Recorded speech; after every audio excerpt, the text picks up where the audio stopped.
Well, ladies and gentlemen, the one, the only Mr. Tech Tony. Today we're going to run through. I probably had a bit of a misperception about the AI industry. I thought it was plateauing a little bit. Tony corrects me pretty quickly with a few exciting things that are coming up, and then we talk about robotics also that we've had a chance to invest in, but then also just the general replacement of real estate agents based on the AI that is there as well, and the general direction that everything is going in. Hopefully you enjoy. Welcome to Rethink Real Estate. My name is Ben Brady, and this is a real estate podcast aimed to deliver sales strategies, marketing tips, and business insights from industry experts and myself to build a listing-focused business for the future. Let's get into it. Well, ladies and gentlemen, welcome back to Rethink Real Estate. We have Mr. Tech Tony. How are you, Tony? Howdy. Mate, are we going to get any? Are we going to get any exploits through your glasses today from Courtney rage texting? No, I've both done two things. I've turned my phone off, which is weird, by the way. And you should be able to turn your phone off, but I'm feeling a little like stress that it's off. I'd feel anxiety. Yeah. And then also on the glasses themselves, I've actually muted them too. You can mute them as well. But good. I do have my dog next to me, and he may make a sound. That's cool. Well, if you guys if you've ever got an opportunity to go to Redondo Beach, Tony and Courtney have actually just opened up a location down on the street frontage, and it looks phenomenal. We've just branded it, but Beowulf also has got his own portrait down there, Tony. He does. He's our brand ambassador. So he's actually he has an Instagram page, and you can follow him there. He's Beowulf the Dane. So he's going to become very famous. I was going to say is that the photo that you've got sort of in the office there of him that's sort of on the side as a mascot, it's kind of almost real life size, because if he was standing up, he'd be 6 foot tall. Yeah, it's actually smaller, believe it or not. I was trying to keep it perspective wise. So it's a little bit smaller, but it's there you good. Go. Well, mate, talking a little bit about tech, I feel like it, I don't know why, it just feels like it's been a little while since I've spoken to you about all of this. I have a general feeling about AI at the moment. I feel like it's plateauing a little bit because, I was listening to, and again, keep in mind is that I'm about, an inch deep when it comes to the technology side of the business, and I get my sort of updates from the podcast that I listen to and things along those lines. And it kind of seems like, OpenAI being the sort of leader in all of this space at the moment, it seems that their latest release has kind of plateaued out a little bit. It feels like there's not these major advancements anymore. And this is just me, general consumer out there, not very tech savvy. Is this an opportunity that I feel like we can catch up here, or am I completely off base and am I completely wrong? You're completely wrong. Thank you. Great. Excellent. So you're right. So what's happening right now, so they had the DeepSeek moment, which basically, America or the OpenAI and all the different type of large language AI companies had it for themselves, but then China's smart, and they came up with DeepSeek, and they were able just to throw everything off. And what they did is that now, and I think it's good. Competition is always good. So now, OpenAI and Claude and Grok. In fact, Grok has some cool stuff.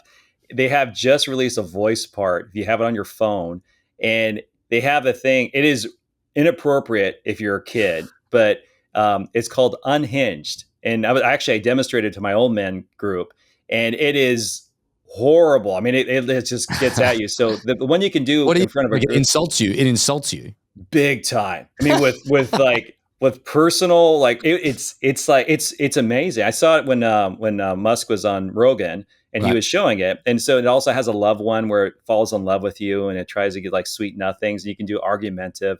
So it's still advancing forward. But what's happening with China coming up, and they have lots of smart people there. They have started to just kind of push the envelope. So that's keeping everyone on their heels.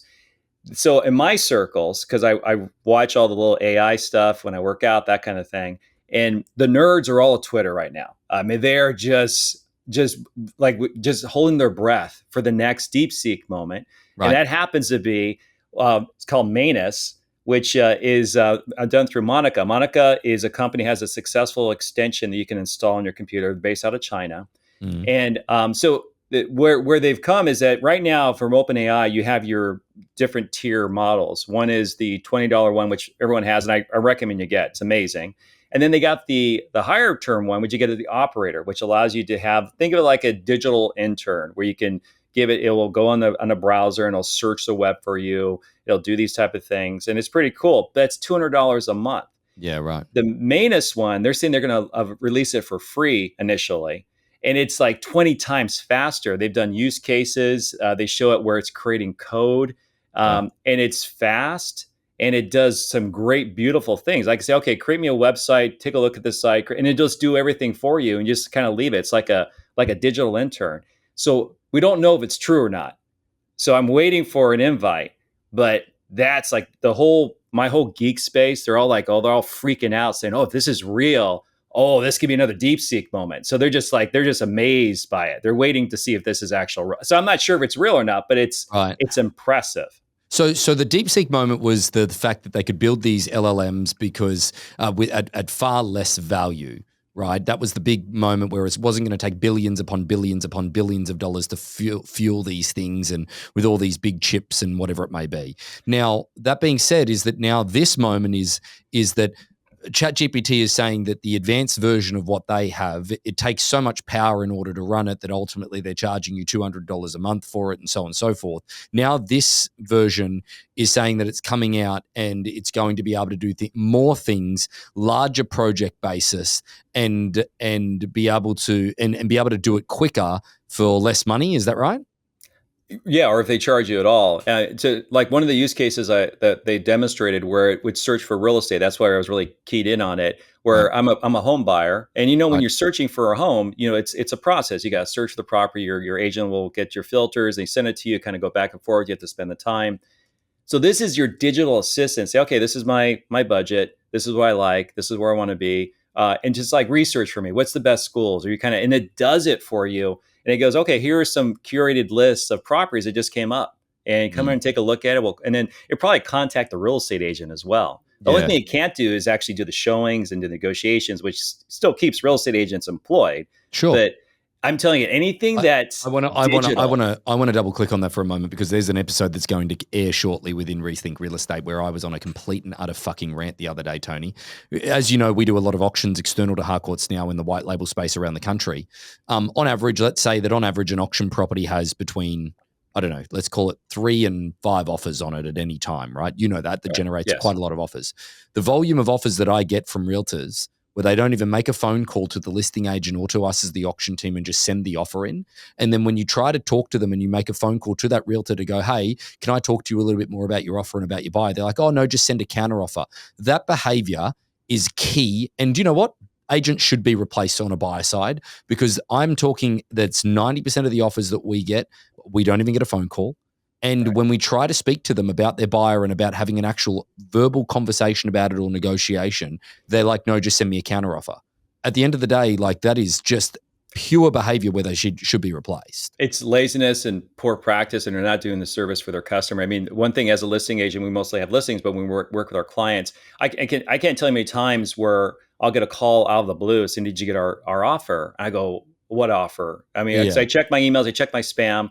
They never called me, because usually before we submit an offer to our client, if we're representing the buyer, I'll call the agent up. I said, absolutely, look, this is, just going to check to see, can you share any information? And most of the time, most agents the listing agents tend to be great agents. So we may know them. So, and they love that you have a good agent at the side. So, okay, tell me a little bit about this. What's a good offer? You have anything in hand?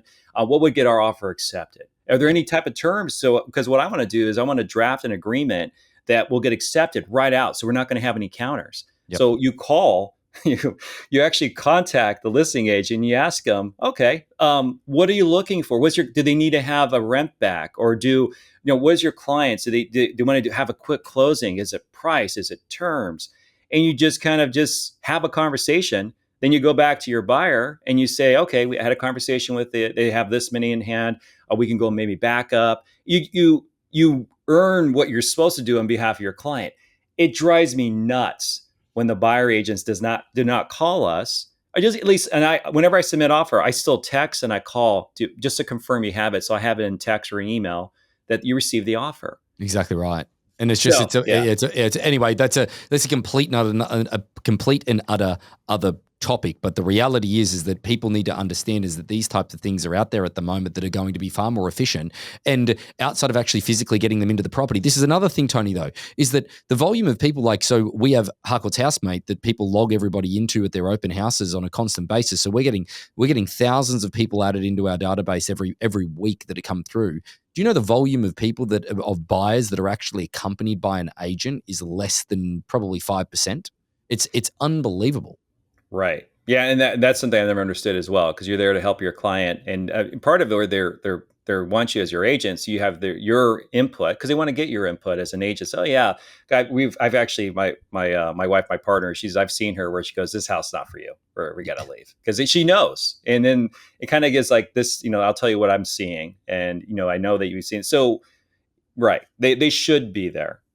Rare circumstances they can't attend it if you have an open house where that's the only times, but we'll still get a call from that agent if we know them saying, look, I have my client coming, just want to let you know I can't do it, I know this is the only time you have available, is it okay? And it's still conversations that we appreciate that. So, oh yeah, send them over, and then we say, oh, we know so and so agent's a great agent, because again, we're just trying to help the deal through. We want to have a good transaction for all parties involved. Now, Tony, tools or resources that you've been using lately more than you thought you would, or anything along those lines for the group? Have you got anything that you've been using more than what you've displayed to us previously? Yeah, so I've gone down another rabbit hole. I've been obsessing about. Okay, so you know that ChatGPT, you can search the web. I showed that to you before. Yeah, right? Yeah. So you click the little web icon down the bottom of the search, and then it does. Yep. Right. And Perplexity has that. So I've become obsessed of how do you rank on those pages? Because I know that that's going to be the sources for that. So I joined another gang on School, and this gentleman, actually out of Australia of all places. So I got you guys are smart guys. And this gentleman is an absolute expert in SEO, automations, and how to start to rank into these engines, which is long and arduous. Oh, yeah. There's a lot of basic fundamentals you have to approach, but at the same time, there's these new nuances. So I've been focused, just to answer your question, I've been focused on how do I rank in these web searches and how do I get there? And I've discovered how you do that. And a lot of it's basic fundamentals, but some really cool additional things you have to do. So I've been focused on that. And I'm about to get this content all launched in this and using this new type of thing, so I can start to rank up in that generative like GEO, I guess, generative. Well, I'd love to. That's probably next month's session then, Tony. We probably need to run through the ranking side of it, because I think it's something that we need to give some time on, because I've been thinking that Chad Whitfeld, actually within the company the other day, he called me and goes, you will never believe where I got a presentation from the other day. I'm like, where? He goes, the guy literally said to me on the phone, I just typed into ChatGPT, who should I sell with in San Clemente? And you came up as the first person. I'm like, really? Exactly. He's like, yeah, like I don't know if we're not doing any ads, or we're not focusing on that area or anything like that. Like, how did that happen? Yeah, so it's amazing, because I wanted to understand how you get ranked in there, and it's interesting. So yeah, we'll hold that till next time. But absolutely, that's the rabbit hole I've been on, going in, and I've been exhausted from all these late nights. I'm getting 5 hours sleep a night now, because I'm always on there. Do you know what, for you actually, because I know your sleeping pattern, that's probably a decent amount. I got to be honest. It's an hour less. Usually six. That's right. Well, mate, the final thing that I wanted to talk about is that, it's all good and well for us to say that, the realtor's there for the showing and all of that type of stuff, and that, we'll never be replaced from a physical perspective. Callistra and I recently had the opportunity to invest. And again, keep in mind, I stand by the comment that I have zero idea when it comes to technology. We just got given an opportunity to invest in a company called Figure AI, and we got into the Series C round, and I think we got in a little bit later than what we would like to, because it is pretty hyped up at the moment. But essentially, if anyone hasn't seen it, one of the big things that they just recently did is that they just put groceries in front of an AI, in front of these two robots, right? These are physical robots. They stand about 5'6" high. They currently, BMW have them in their factory building cars in South Carolina, and again, they are the only product. They're about to launch with another company, like a shipping company that they'll do all the shipping work and whatever it may be. Anyway, they now are segueing into the home, right? And where it sort of got a little bit of publicity recently is that there were these two robots. They've got two robots standing there, and the owner of the home comes up and puts the groceries in front of them. Like, it's got milk, it's got an apple, there's ketchup, there's all these different things. Puts it down and basically says, "Can you two help each other put these away in the right places? Thank you," and walks away. They'd never seen the groceries before. Now, don't get me wrong. If you watch the YouTube of it, it's absolutely fucking hilarious to read the comments. Like, the robot opens the fridge, he puts the ketchup in the fridge and the milk in the fridge. But one of the comments was, "Yeah, but my electricity bill just went up $500 a month because he left the fridge open for like half an hour." Anyway, but it's pretty amazing. Like, they're both working together. Like, they both look at the product and then they see that it's meant to go to the fridge. So one hands it over to them, to the fridge. They put it in the fridge. A piece of fruit is over here and it hands the piece of fruit and puts it in a bowl and so on and so forth. But where I'm going with this is that it was interesting based on that video, Tony, is that they said that they moved up their timeline to have robots in the house. They were planning on getting them into the home within 5 years, and they moved that up another 2 years earlier. So 3 years, they believe that those products will be available for people to have in their home. And it sort of made me think, because that is now something that is now in the domain that we are, being in the property itself. Okay, so whether it be cleaning services, whether it be watering plants, whether it be mowing the lawn, whether it be general tidying efforts and things along those lines, like all of this to be said, do you think that there is part of this that possibly could segue into real estate? Or where I'm going is, what part of AI at the moment do you see as the biggest threat within real estate? We mentioned the buyer side and everything along those lines, but now it's building into physical attributes, the quote unquote iRobot thing, okay? Right. Do you see any major threat to the industry at the moment? Well, so I don't see it as a threat. What I do see it as, it's actually helping us get better. So if you want to go to like androids, I mean, so that's been an interesting kind of topic, because Tesla and them have been, Optimus has been out for a bit, and they're actually testing them right now in their factories as well, building Teslas and using Grok, and that's why the AI is kind of going. So we're seeing an advent. They're one of the big pushes, they have it in the home. So you have the Optimus robots or androids in general to be in home to help with doing cleaning, that kind of thing. From a real estate perspective, I mean, I've seen some bots where they've had it for doing like open house tours, where you have the robot will do the tour. I've seen some of those. Those never took off, because you have to have connectivity typically with Wi-Fi. Some of these, you get vacant, because the reality of a home, sometimes it's vacant. It might be occupied, but then the owner is not going to want to have a robot there with you. Yeah. So that from that perspective, yeah, it's debatable, right? Right. But from real estate, I think just from the searching, kind of getting the like our contract process is way too complex. Yeah. To make that easier, where everyone understands, because right now agents they just send DocuSign, don't explain. A lot of them don't. Not to say all of them, but most do. They won't explain what the contract is. And God forbid you ever ask my wife, because she loves a contract, she will like spend hours. That's why we work really well with engineers. We love engineers because they have a lot of questions and we give them a lot of information. But from the Android standpoint, like security, kind of watch, if you have a vacant home, something kind of be there, watch the property. If there's any type of issues, if it gets to that point, it's just, I'm not fearful of it at all. I think it's going to be exciting. I think from the home standpoint of actually to be able to help, like say if you have an older, someone that, like my mother-in-law, she's a bit older, to have someone there to kind of just be present, so we can kind of just watch through the eyes and that's kind of creepy actually. And just think of all those movies like iRobot, from like Terminator series, all this kind of stuff where they go bad. But I again, I'm a half full kind of person, so I do see that there's a lot of possibilities. But from a real estate side, but it's still falling in the trap right now for me from a longevity perspective of that it's more support than it is overtaking, because I guess that, you know, the nuances of showing a property, even if it is vacant, to find the key, to get the lockbox that then most of the time fucks up and is a pain in the ass anyway, and then to relock the home up and all of those different things. Like there's so much distance between, like, don't get me wrong, they're saying that the breakthrough is being able to put, you know, the ketchup and figure out that it needs to go in the refrigerator versus put it in the drawer. Like, that's a major breakthrough. We're a long way away from people being able to be replaced, I guess. So it's more the support side of things that it still is. Yeah, I mean, I love my Roomba, but that thing still gets stuck everywhere. And I'm trying. We have like, you'll look at our house, and we have sometimes some stuff like there's a like special spot always gets stuck. So we take the cat thing and just jam it under there, or God forbid you have like shoes out, and but it's beautiful. It actually unloads itself when it works. But most of the time, I mean, if you get that nailed down 100%, I Yeah. would be, because it's amazing when it works. It's the house is great, especially if you have any animals.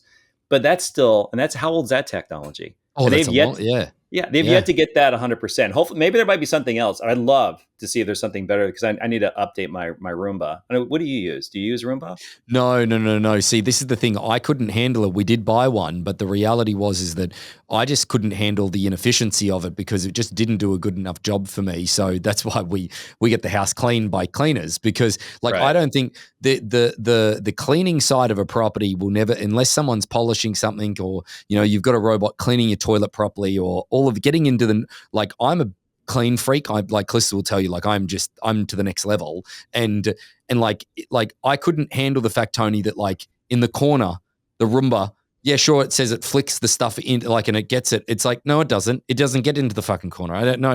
No, it doesn't. So I, like, that just blows. Like, I just couldn't do that. It's kind of like I looked at that. They've also got like a lawnmower one, because I love that Right. idea. Oh yeah. Yeah, they've got one of those. But the thing is, anyway, the technology is just not sufficient at this point in order to replace any human being. It takes more humans in order to get the technology right than it would to just somebody mow the lawn, for Christ's sake. So Yeah. I think there's still this highest level of evolution that needs to happen with all of these things. I think that people, though, taking advantage of the support side of things that there is, like a great example of this, I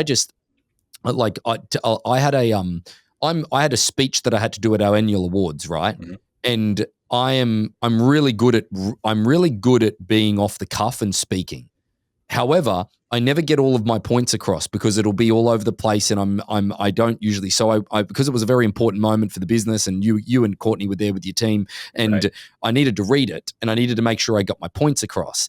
And I came up with a general structure, and then I got ChatGPT to help me redefine it, do it in a tone. I obviously said that I was a CEO addressing an audience, a live audience on a momentous moment. I gave it a whole thing. And the speech that it came back to me with, I was so happy with, and I was so proud to read it. Like, it gave it another edge. If it was on my own, it would have probably missed to an extent, because I would have said too much. I wouldn't have said, like, it's got so much more information, or it's got so much more stuff that it's pulling from, that it made it really punchy. And I thought that it did a really good job with those type of things. Like, and day to day, like I just saw Callisto just before, we've got a whole list.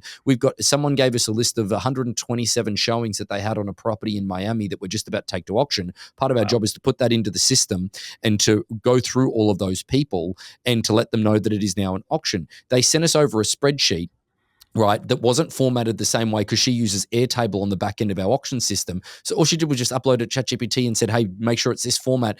Like, imagine how long that would have taken otherwise. Yeah. Just those little things. And what you just described is something, because you're a great speaker, and you were able to take that the AI to help you make it yourself better. So, because I've seen some people read verbatim, because if you're not able to be comfortable speaking, so like, I have these points that I want to have, and it addresses what your needs are and what you're looking for, and you're able to personalize it. And then even with like the Airtable stuff, I mean, data analysis and where it's at. It's just, I mean, every time I'm looking at stuff, you can have, okay, repurpose it, create this. Like I did some really, like, Instagram. I do Instagram, but I think it's kind of dumb, but I still do it anyways. And I make like 30 quotes, automatic reels. I say, okay, go to ChatGPT, do this, do that, draw it in Canva, and it does it every single day. And I just have a reel. Tony, this is another part of this, and this is the part where I've gotten a lot more comfortable with it. Okay, is that so? I keep my, like, I'm once a week at least, I go through my own financials and look at, where's this at, what's that at, what's my investment at, all of those different things. And then I decided the other day, I just had a moment, I had ChatGPT up on my desktop, and I was going through my own Excel spreadsheet, right? And I'm like, okay, let's do this. So I'm 36 this year. Oh. In 30 years' time, are you saying I'm old? We're getting old, mate. Come on, Jesus Christ! Fuck. I heard you're that. A baby.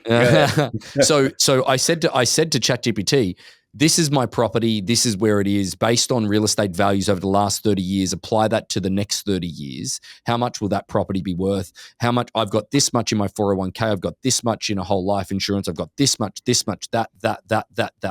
Take the last 30-year metrics and apply that to the next 30 years. How much will these things be worth? And it all did that, right? But then I'm like, oh, wow, that's an impressive number. But then I'm like, oh, fuck, hang on. Adjust that for inflation historically over the last 30 years. And then I'm like, oh, that's a much less impressive number. And then you start asking for different strategies around different things and how they think based on that information. Now, again, it can't be 100% accurate. Don't take it as gospel. But it really was so stimulating to actually go through that. Right. And then also, again, here's another example, Tony. Again, sorry to rant, is that someone just approached me with a self-storage unit that I can buy for $1.4 million in Maine. Okay. It makes $120,000 a year. It has a property on that hasn't been leased out, that's fully remodeled. And I literally was like, I didn't have time. I plugged all the information in ChatGPT and said, hey, what's my cash on cash if I buy it outright? And what's this? What's that? What's that? That's the type of stuff that you should be evaluating opportunities as a realtor and doing it really quickly and sending it to people. Mm-hmm. Like, I think that's just the amazing stuff, how it maps it all out and showed the formula of how it got there. Right. It was amazing. Well, and also too, being able to, because a lot of times people are afraid to ask questions. And if you don't understand something like the process, or because there's a lot of like nuanced terms in real estate, especially if you go on income properties like 401, like, with 1031 exchange, reverse, regular exchanges, or like if you want to invest in a DST, a Delaware statutory trust, so you can look at it. And what's nice is now you can search, like include the web, and they've just added through ChatGPT a thing called Deepthink, which is it will do deep analysis with sources, and you have up to, I believe, 3 or 4 on the $20 account. Right. And I've usually where I would take a look at something, I just now say, okay, here's a website address, give me a deep summary of this, and put Deepthink on it.